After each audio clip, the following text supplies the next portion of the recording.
going on, YouTube?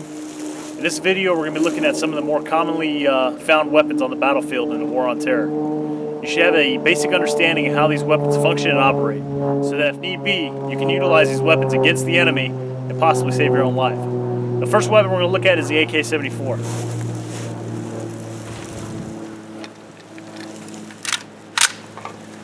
AK-74 was the Soviet response to our M16.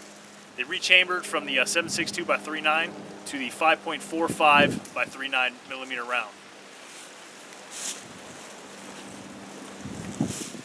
Generally, what you're going to be dealing with is a magazine of 30 rounds. To load all AK variant rifles, you're simply going to come up at an angle, almost a 45-degree angle, place the front lip of this magazine inside the weapon, and then rock up until you hear that click. Now, unlike the AR-15s, M16s, M4 series of weapons, AKs cannot be charged while the weapon's on safe. So if you have this selector all the way up, that weapon's on safe, and you cannot charge this weapon. If you place the weapon on fire, you can go ahead and charge the weapon. Loading a round. Now, all AK-47s, 74s have the same type of aiming apparatus. You can see that the rear sight is graduated from 100 all the way to 1,000 meters. And make no mistake about it, the AK-74 is an excellent rifle. Its ballistics, its range are all comparable to our M16. I think the max effective range for an AK-74 is like something to the tune of 500 meters.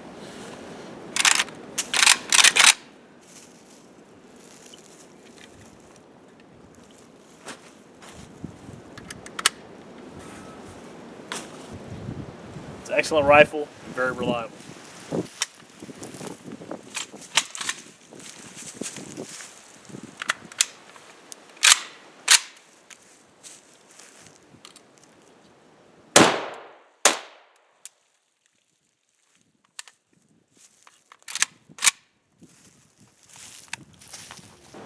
Next weapon we're going to talk about is the AMD-65.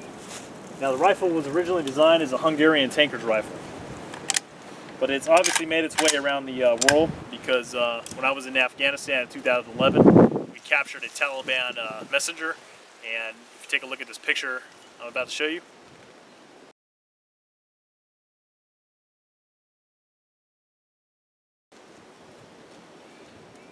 those two rifles were in his vehicle. One of them is an AMD-65.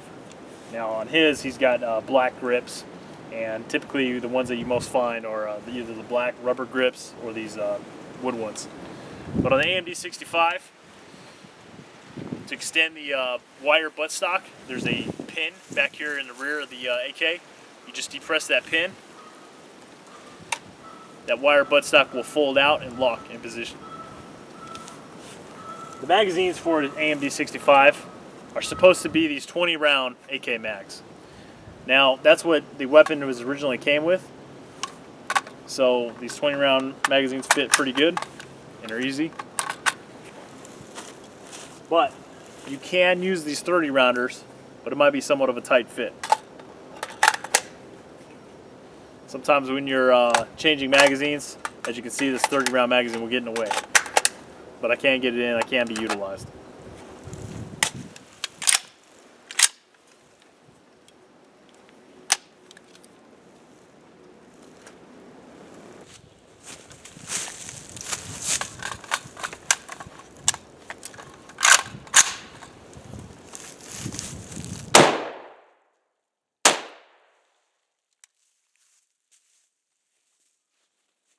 Next weapon we're going to look at is the SKS. Now, the one I have here is a Yugoslavian SKS. There are many different SKS variants made by different manufacturers and countries of origin, but they were exported all over the world, so they're still a very relevant battle weapon on the battlefield today. So you should know how to operate it. This Yugoslavian version I actually saw in Iraq, so I know this particular model is still out there and still being used. I also saw, Chinese and Soviet SKSs out there as well. Here's a picture from Iraq of me holding I believe it's either a Russian or Chinese SKS.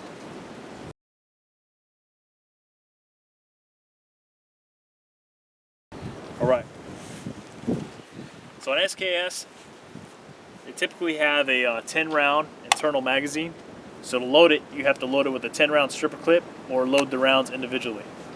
To load an SKS, you're going to pull your bolt to the rear, which will lock it in place. Now if you look closely on SKS, it's got these feeding claws. So you can take your 10 round stripper clip and you're going to insert your stripper clip into those feeding claws.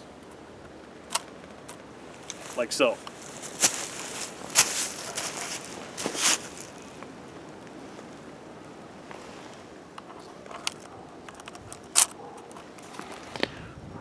Once it's in position, you're going to push down until you've got every round inside the internal magazine. Once you've got every round inside the internal magazine, you're going to pull the stripper clip out, pull back slightly on the bolt, and release. The safety for this weapon is located here in the trigger housing. All the way down is fire, all the way up is safe.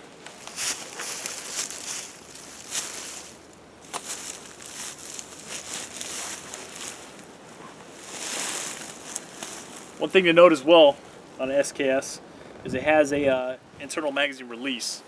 So generally a little lever down here by the trigger guard. You pull that back to the rear and all these rounds are going to come out. It's an easy way to quickly clear the magazine of your rounds.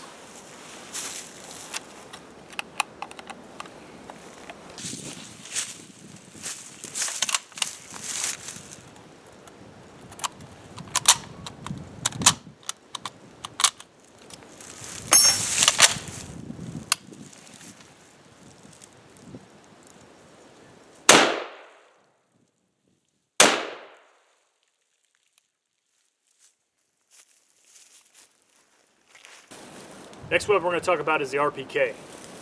Now the RPK comes chambered in two different calibers. You have the 7.62 by 3.9, the same round that the AK-47 shoots, and you have the 5.45 by 3.9, which is the same caliber that the AK-74 shoots. Whatever caliber RPK we're utilizing, it can take either AK-47 mags if it's chambered in that caliber, or AK-74 mags if it's chambered in that caliber. All right. Generally, when you're talking RPKs, you're talking about two different types of magazines. You're talking about your 40 rounders, like this one here, which in comparison to a 30 round AK mag, you can see it's quite longer. Or you're talking about AK style drums, like this one here. This is a 75 round drum, and to load this drum, you simply depress this lever, which takes spring tension off, and you can load the next round. Not all AK drums are loaded the same way though, so make sure you get spun up on how the different style AK drums operate. In that way, if you need to, you can reload one. But, like I said, the magazines are interchangeable with whatever caliber is chambered in. So if you have a 7.62 by 3.9, you can use AK-47 magazines.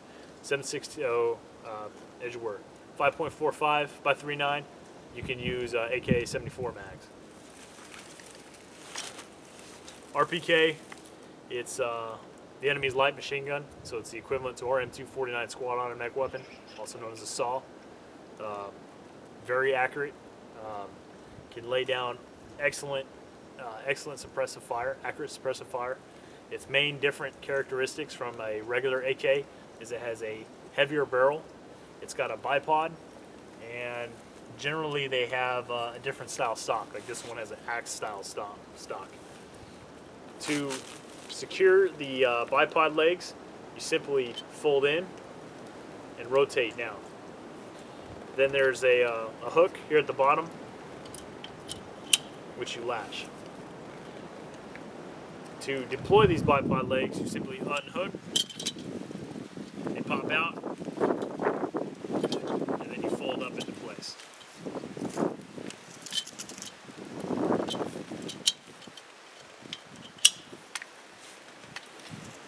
That is it for the RPK.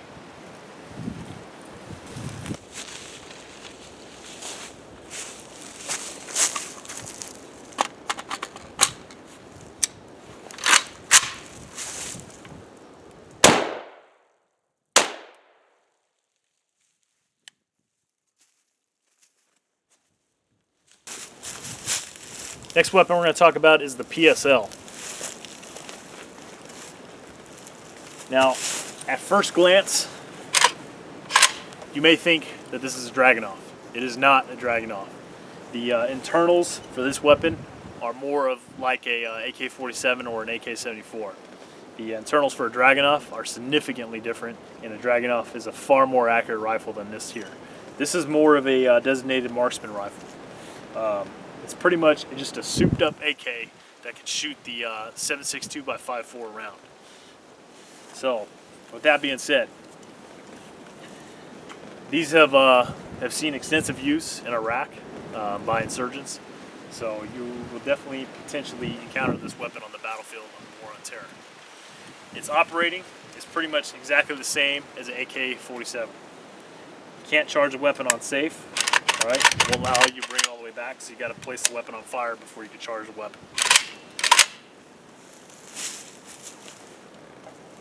Magazines. Magazines are a 10-round box-style magazine. To load these magazines, you load them in the same manner that you load any AK-style rifle.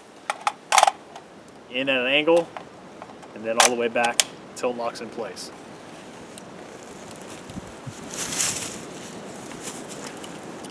Last thing we're talking about is a scope. Now, the scope attaches just like any AK scope on the side, and it's just like Dragunov scopes, but it's got the same reticule style that Soviet and Russian scopes have. If you go to TinHatRanch's channel, he's got an excellent tutorial video on his page that teaches you how to use this PSL scope in depth. So go ahead and check his out, and he'll give you a better video than I could put together here on how to utilize this scope with this weapon. But again, this is a very relevant weapon on the battlefield. It's more of a designated marksman rifle. Shoots at 7.62 by 5.4, which is a heavy hitting round, just like our 308 or 7.62 by 5.1. Excellent weapon for what it is. It is not a Dragunov, but it's an excellent rifle.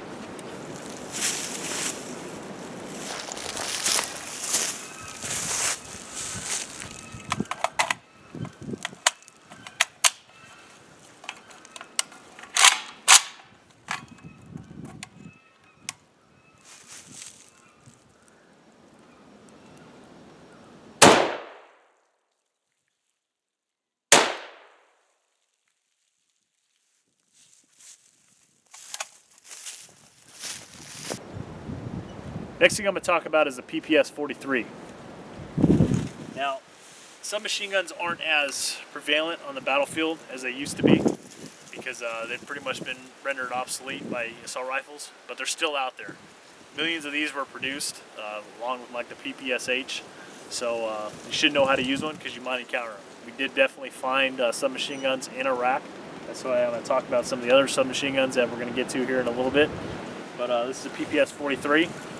And very similar to the PPSH, this 43 was a way to fast track the production of submachine guns during World War II in the Soviet Union. But the magazine, I believe, is a standard 32 round magazine. And unlike the AK, you do not have to tilt it in. You can just simply insert it from the bottom, push it up until it locks. To charge the weapon, you're simply going to cock it by pulling the charging handle and letting go. The safety is here by the trigger guard. Pulling back places the weapon on safe. Pushing forward places the weapon on fire.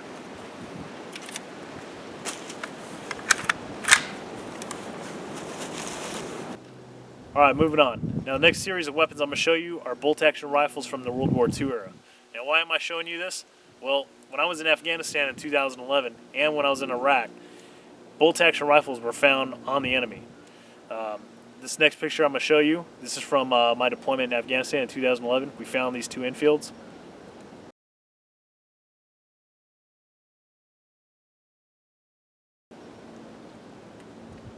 Alright, and for any Marine that's ever served in Helmand Province, Afghanistan, they'll probably tell you that infield rifles are probably just as common as AK-47s down there. So I can't speak for up northern Afghanistan, but definitely in southern Afghanistan, Enfield rifles are all over the place, shooting the British 303 round. Unfortunately, I don't have an Enfield here to show you. What I can show you though is Mosin Nagant. This was the primary infantryman's rifle in World War II for the Soviet Union, and so many of these were produced. They're all over the world, so it's a good chance if you're serving in the war on terror and you're deployed in, let's say, Africa or the Middle East, good chance you'll probably run into these. So to load this weapon, pull up on the bolt, pull to the rear. All right, the bolt really doesn't lock back to the rear, but you just hold it open. To load a Mosin Nagant, it has a 5-round internal box magazine. So you can take your 5-round stripper clip,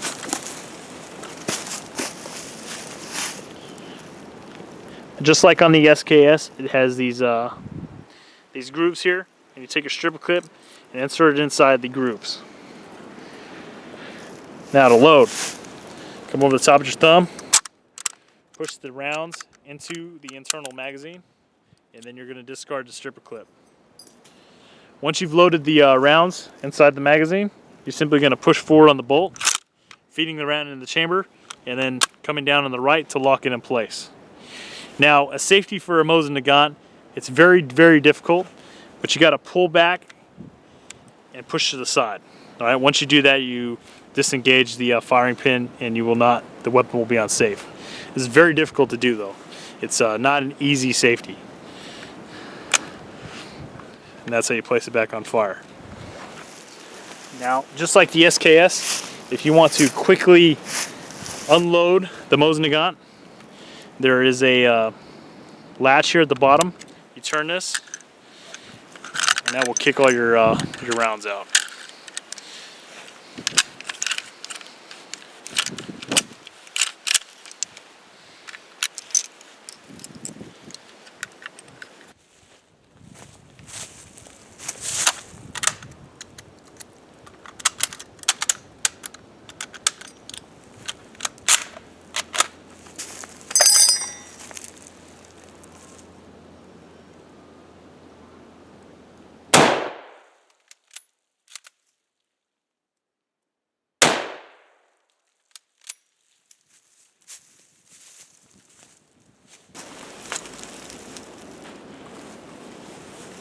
We also have a sniper rifle variant of the Mosin Nagant. Now this one, it differs from the standard infantry rifle in that it has a curved bolt. All right, and that is to accommodate the use of a scope. Now obviously, with that scope being there, you can't fit a stripper clip inside. So all the rounds for a scoped Mosin Nagant will have to be fed individually into the magazine.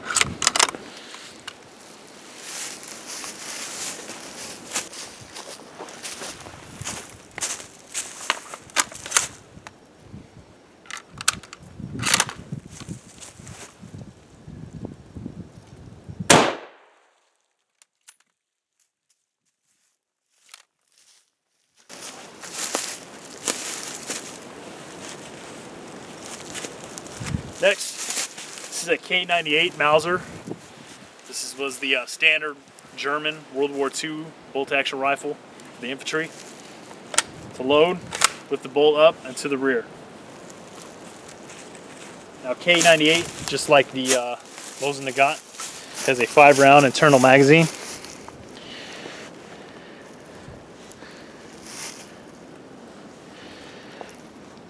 It's got the grooves here, just like the SKS and the Mosin, to accommodate for a stripper clip. So you can place your stripper clip in there, and then you simply come over the top, insert, discard the stripper clip, and load, bolt forward and down. A safety for the K98 is located on the back of the bolt. You lift up. Now the weapon's on safe right there, and if you want to be, that's pretty much for combat. That way you can easily switch that sucker to fire. But if you want to be more safe, you can bring it all the way to the right.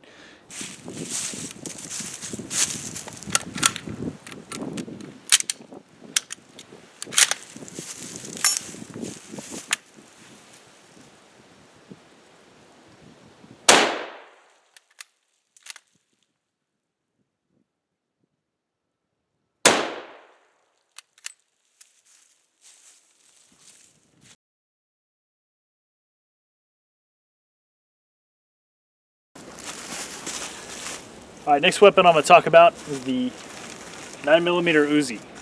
Now, unfortunately, I'm subject to NFA rules, so I have a 16-inch barrel on this Uzi. However, just note that the standard Uzi barrel is not this long. It's only about, goes out to about right here. So until I get this sucker, file the paperwork to make this thing a Class 3 weapon, it's going to have that 16-inch barrel on it. Things to note about the Uzi. The buttstock here. To deploy this buttstock, you're simply going to slap the base of it, and that's going to depress it, and then you can pull out. Once you do that, it's locked in place. To collapse the buttstock, you're simply going to depress here on the end and lift up. And then there's also a button here on the side that you're going to depress, and that will get you in. Once you get up there, you just slap it into place. Now, charging handle for an Uzi is located on the top. So you just have to pull to the rear, and that's the charging handle. Magazines. Magazines are generally 32 rounds inserted through the pistol grip all the way up until it locks. Give it a nice little tug and make sure it's secure. The safety for an Uzi is located here on the up here by your thumb, so you can manipulate it. All the way back is safe. One forward is semi-automatic, and then if you have a full auto Uzi, one more forward will be the full auto variant. But remember, this is Israeli design, so on mine it's got S for safe, E for something, which obviously means semi, and then D is full auto.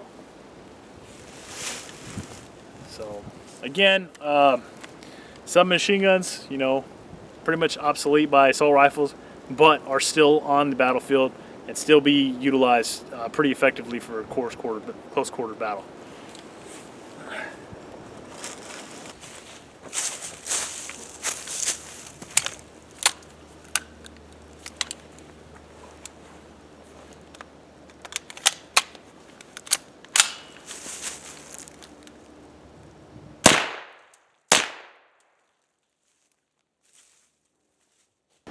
Next weapon we're going to talk about is a Sterling submachine gun. Now, this is a British submachine gun. Now, unfortunately, I've already talked about this NFA, ridiculous NFA rules, but there's a 16-inch barrel on this. The actual real Sterlings do not have this god-awful, ugly, protruding barrel. It's cut off here at the nut, and in this picture I'm about to show you,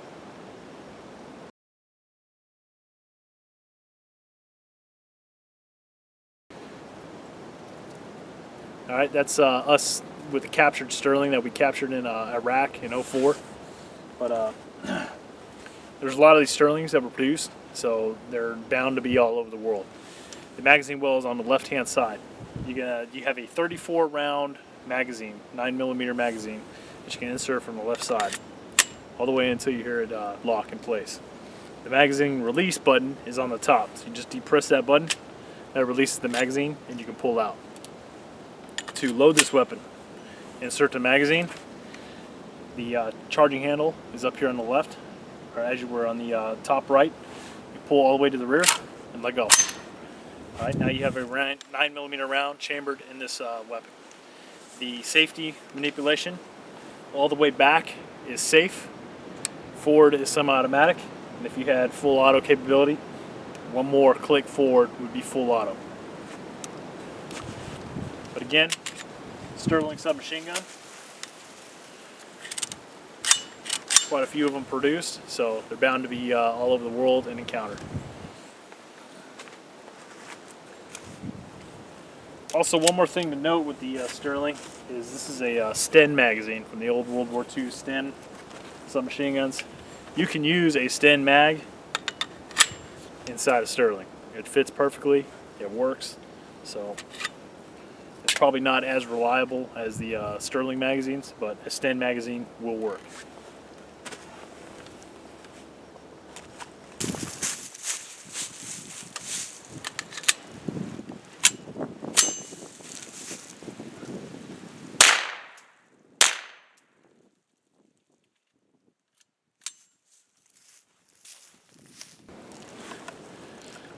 Now, next rifle we're going to talk about is the G3. Now, this particular rifle is actually a Spanish CETME, But the Spanish CETME and the H&K G3 are very, very similar. A lot of their parts are interchangeable. So there's a lot of similar components on this, and not very many differences. So I'm going to show you this rifle. It's just like I said, just like the G3. But several of these were produced, and these are bound to be all over the Middle East and in Africa. So you're probably going to encounter this. If you watch some of the footage from the Syrian war going on right now, you'll probably see some G3s and FNFALs, which we're also going to talk about that FNFAL next. Now this variant right here is the one with the telescoping stock. So to unlatch this telescoping stock, there's a little lever here at the bottom. You just push that to the left, and that will enable you to pull all the way out until it locks. Now one thing about this stock, compared to let's say like an M4 carbine, there's not multiple positions that you can utilize this stock. It's either all the way in or all the way out. So right now it's fully deployed all the way out and locked into position so I can shoot this. Another variant of the G3 would have a complete butt stock. I actually meant to bring the butt stock out here so I could swap it out and show you guys that, but I forgot, so that's on me. But just know that you can either see this rifle with a full butt stock, just like an M16A2 or A4, or in this configuration right here, which has this telescoping stock. To push the stock back in, you simply do the same thing. You push this lever forward, and then you can close the stock until it locks into place. The safety on the G3 is over here. Now, you know, mine's a CETME, so like I believe it's backwards. So safe would be up on a G3, and all the way down would be fire on a G3. On my CETME, it's reversed, the complete opposite. But charging a G3, your charging lever is up here at the front. So it collapses forward, I guess, to streamline it, but you simply pull it back, pull the charging handle to the rear, and then up. And that locks the bolt to the rear, leaving your chamber open so you can load a magazine. Alright, G3 shoots 20 round box magazines. You can find higher capacity magazines, but the standard issue ones are 20 round mags. So just like this, 20 rounds, you insert from the bottom. It's not like an AK mag where you have to tilt it in. You can just insert it and push it up. Alright, once the magazine is fully seated, give it a little tug, make sure it's nice and snug in there.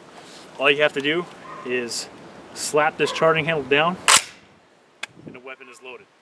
That is how you load the G3. Now the sights on the G3 is generally a little drum sight, which is pretty effective. If you want to change the distance on the G3 drum sight, all you have to do is turn it, and it's numbered, so you can find the appropriate distance. The Spanish CETME is a paddle wheel, which you just rotate the paddle wheel to whichever distance you're shooting at. So that's the only major differences that I'm aware of with the CETME and the G3 is the sights. The CETME actually has a different magazine, but they're interchangeable. You can use them in either or. My mag release on the CETME is a little bit different than the actual G3, and I believe that's it. Either way, most G3s that you're going to encounter are not going to have this claw mount with the scope mounted and everything else, so just note that. Probably going to encounter iron sights. But these weapons are definitely going to be found on the battlefield. There's plenty of them made, plenty of them out there.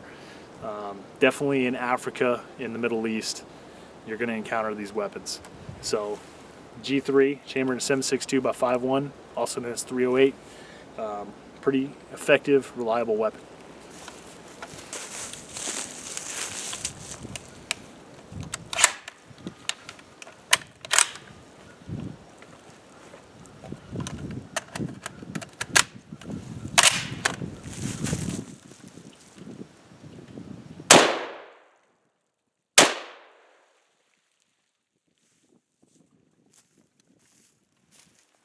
The next weapon we're going to be talking about is the FNFAL.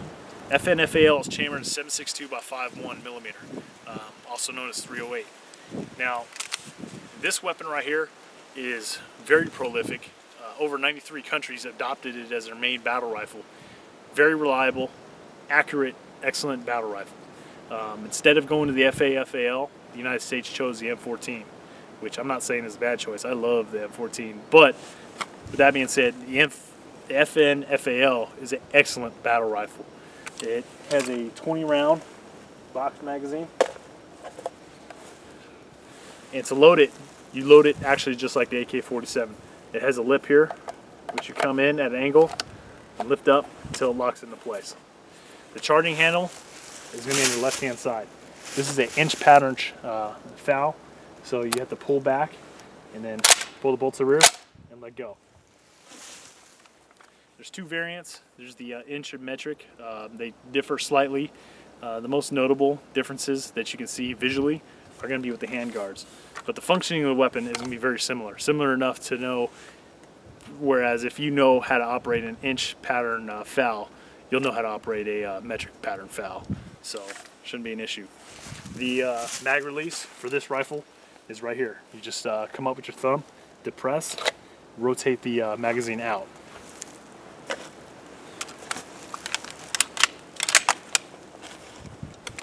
The safety all the way up is going to be safe, all the way down is going to be fire. Now this is a inch rifle, so it's a Commonwealth FAL, and Commonwealth FALs were semi-automatic only. During the Falkland Islands War, both sides, both the British and the Argentinian army, were armed with FALs. The Argentinians had a full auto FAL, and the British had a semi-automatic FAL. So probably one of the only times in the world history of war that both sides were armed with pretty much the same exact rifle.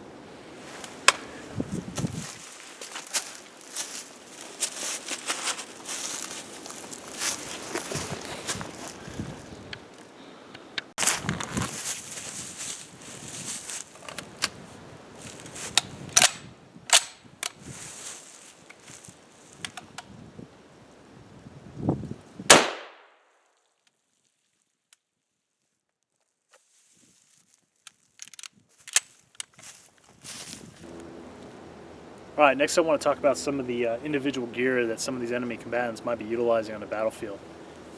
Here I got a little makeshift terrorist example, but he's wearing an AK chest rig.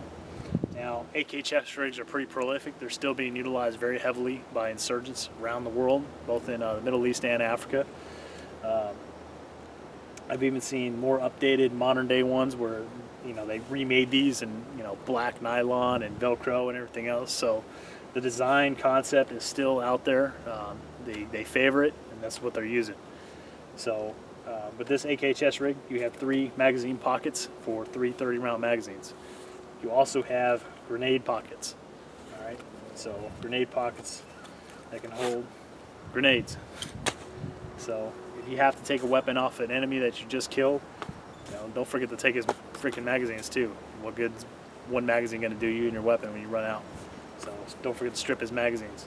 Now remember, if you are taking equipment off an enemy that you just killed and you didn't shoot him and you walk up on him, don't forget the possibility that his brethren could have booby-trapped his body.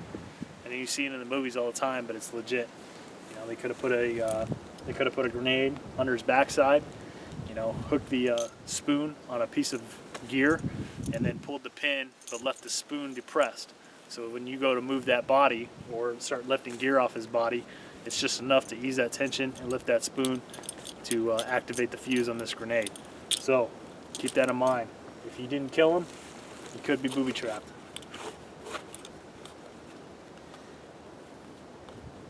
Also, some of the different types of chest rigs here. This is a submachine gun chest rig. It's Chinese, but it holds the 4 submachine gun magazines. Also has the grenade pouches. But if the enemy is armed with a PPS-43 or PPSH or something along those lines, some sort of submachine gun, could very well have a chest rig such as this. This is one of the types of SKS pouches. So if a insurgent is armed with an SKS, he might have a chest rig similar to this. And inside these chest rigs, they can hold several of these 10-round stripper clips. I think they can hold 3 maybe. 3 in each pouch, so you know, adds up. They can hold a lot of ammo in these tripper clip, in these pouches. Alright, so I just got at least 3 AK stripper clips in this pouch right here. I know there's at least 2 variants of this particular SKS chest rig. This is a 75 round drum, or any type of AK drum pouch right here. So, you know, something like this could be connected to the body. If you see something like this, very well good chance that an AK drum could be inside it. Also, what you have, several different variations of this, but this is the AK style pouch. A lot of the Soviet bloc countries had these, but you open these up and they could hold, you know, 4 or more AK magazines in those pouches. I think one of the Russians one had a 3-cell pouch, but in any event, these AK pouches are obviously have made their way around the world. So instead of having a AK chest rig, they could have one of these pouches on their body, whether it be attached to a belt utilizing these loops, or if they're just slinging it around their body. You see one of these pouches very well could contain magazines. That'd be something you'd want to check out, not only for weapons and gear, but you know, intelligence or whatnot. This is the pouch for the PSL.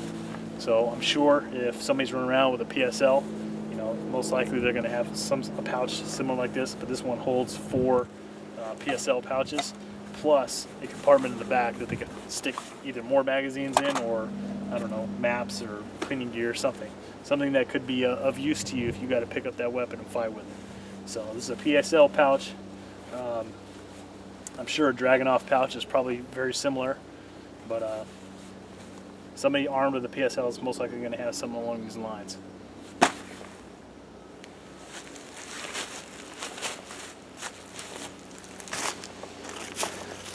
Well, that's it, YouTube. That concludes this video on enemy weapons. Unfortunately, I'm limited to only showing you what I own, but I think I gave you a pretty good view of at least some of the weapons I saw on the battlefields of both Iraq and Afghanistan. Unfortunately, one of the ones that is very prolific that I wish I could have included here that I wasn't able to is a PK medium machine gun and an RPG. I'm probably never going to own those. Those are outrageously expensive, and I'm subject to all NFA and ATF laws, so I'm just going to have to go and do without. But I'm sure there's plenty of videos out there on YouTube that you guys can watch to learn those functionings and operating of those weapons as well. Using the enemy's weapons is not that far-fetched. A lot of guys would say, oh, I'll never pick up an AK, but I'm telling you right now, I had the opportunity to utilize an enemy machine gun one time. It was during the Battle of Najaf in 2004, after the enemy had shot down one of our Hueys. We rolled out there as a react to set up a cordon around the downed bird, and the Mahdi army, led by Muqtada al-Sadr, started hitting our cordon. Well, when our riflemen started clearing the surrounding buildings, I was a machine gunner, by the way, they found a crew serve. I believe it was some sort of spade-gripped PK. It looked like something that was probably a coaxial machine gun at one point. But we brought it back to the Amtrak, and I asked the platoon commander if I could utilize that gun, because when we rolled out there, we only had about 600 rounds of ammunition for our 240. And I was messing with it for a while, and I wanted to get this gun up and in the action, in the fight. But unfortunately, when the weapons found it, they threw it over a wall, and it messed up the tripod that it was supposed to be mounted on. So again, this was a spade-gripped machine gun, doesn't have a bipod, you know, nothing. The only way you're going to employ this thing is utilizing it on the tripod. So it only had about 200 rounds of ammunition for it. It would have been great to get that thing up and into the fight, but unfortunately, I just deemed it unsafe, and we weren't about to be overrun or anything, so I just threw it back in the Amtrak. But had that tripod not been damaged, I would have been able to utilize that machine gun, and we would have had 2 guns, vice one, cruiser machine guns, set up, oriented on the road that we were covering. So, one example of a time that we could have utilized a captured enemy weapon, but there's plenty of examples. You don't know what could happen. Anything's possible. I think it's very important to know your enemy's weapons, know how to use them, know how they function. So this is Brent 0331. I hope you liked the video. If you do like it, don't forget to leave a comment and subscribe. Thanks for watching.